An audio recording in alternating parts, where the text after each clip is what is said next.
Bonjour à tous, aujourd'hui exercice donc pour débuter sur les probabilités conditionnelles avec un arbre, donc une expérience aléatoire est représentée ci-dessous donc par cet arbre de probabilité. Première question, à quelle probabilité correspondent chacun des nombres qui sont dans cet arbre? Et on va calculer deux probabilités, celle de l'événement A inter D et celle de l'événement D. Ça me permettra de vous rappeler un petit peu les règles qu'on peut utiliser dans les arbres et cette fameuse formule des probabilités totales. Les premières ici branches, la 0,45 et 0,55, mènent donc du départ à l'événement A bar. Et bien, ça veut dire que le nombre 0,45, c'est la probabilité de l'événement A.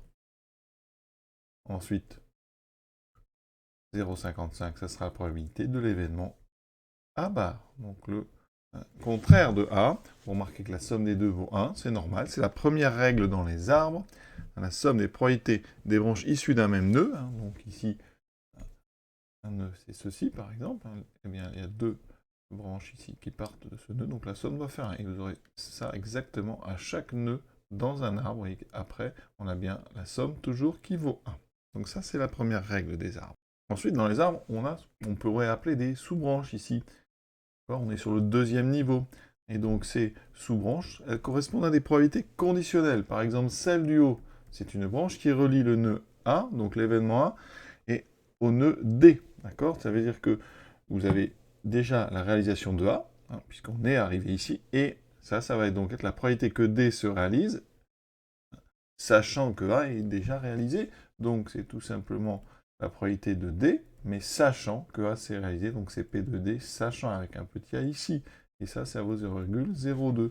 En dessous, on a la probabilité de D bar, mais toujours sachant A, égale 0,90. Et on remarque que dans ces arbres, effectivement, il y a en bout de chemin, il y a plusieurs fois la lettre D, et plusieurs fois la lettre D bar. Donc ça va être l'occasion d'utiliser la probabilité totale pour regrouper tout ça en une seule probabilité, celle de l'événement D.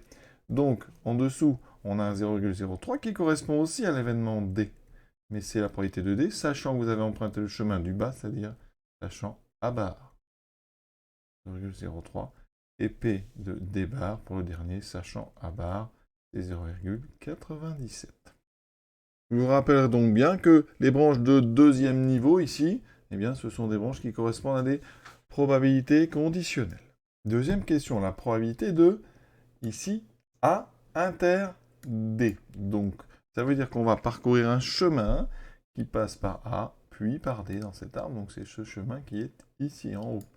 La deuxième règle des arbres, c'est que la probabilité d'un chemin, c'est le produit des probabilités des branches composant ce chemin. Ça veut dire qu'ici, la probabilité de A inter D, c'est-à-dire la probabilité de l'événement A et D se réalisent en même temps, c'est la probabilité ici de A, donc 0,45, multiplié par la probabilité de la sous-branche ici qui part de A pour aller à D, c'est-à-dire la probabilité de D, sachant A, qui est 0,02.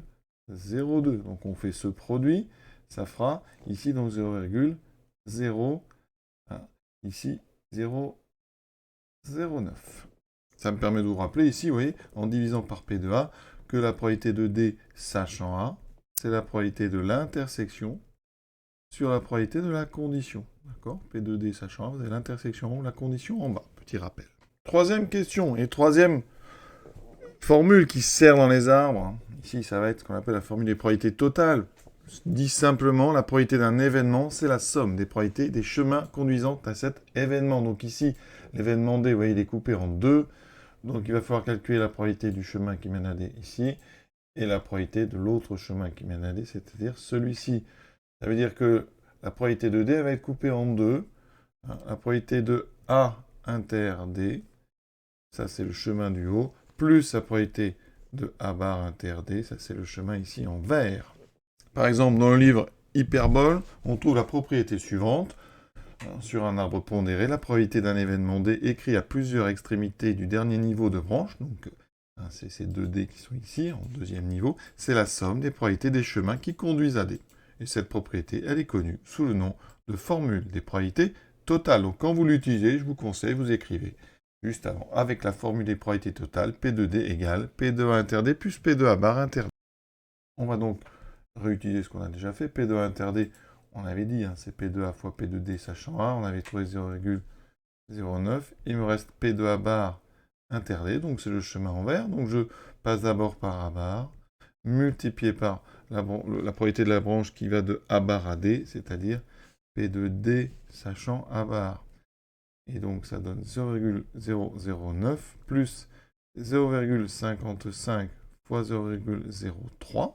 Ça donne donc 0,009 plus, ici 3 fois 55, ça fait 165, donc 0,0165. On ajoute les deux, donc on aura 0,0. Alors ici, 9 et 5, 14, on retient, donc ça fait 0,174. Et on a terminé ce petit exercice. Hein, malgré tout, très très important, puisqu'il faut absolument savoir comme ça les formules de base et les règles qui régissent les calculs dans les arbres de probabilité. À bientôt.